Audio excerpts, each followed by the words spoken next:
Hello বন্ধুরা, তো আমাদের মুর্শিদাবাদে ভরতপুর থানার অন্তর্গত একটা গ্রামে আজ থেকে 4 দিন আগে একটা 7 বছরের মেয়ের কিডন্যাপ হয়। 7 বছরের মেয়ে নিখোঁজ হয়।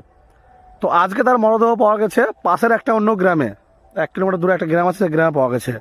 তো মেয়েটাকে গলায় প্যাঁচ লাগিয়ে হত্যা করা হয়েছে, বাচ্চা মেয়েটাকে। 7 বছরের বয়স, 7 বছর বয়স।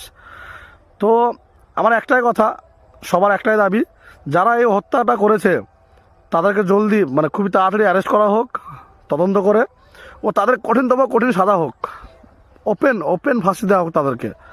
আর সবাইকে বলবো যাদের বাচ্চা আছে বাড়িতে, ভাই খুব সাবধানে থেকো, কারণ দুশ্মন শত্রু সবার কম বেশি থাকে। আর আমাদের চারি সাইডে এখন মানুষ রূপে শয়তান ঘুরে বেড়াচ্ছে। তা না হলে একটা 7 বছরের মেয়েকে, কি জানে, নিষ্পাপ একটা শিশুকে নিজে সালা এইভাবে হত্যা করে দিচ্ছে।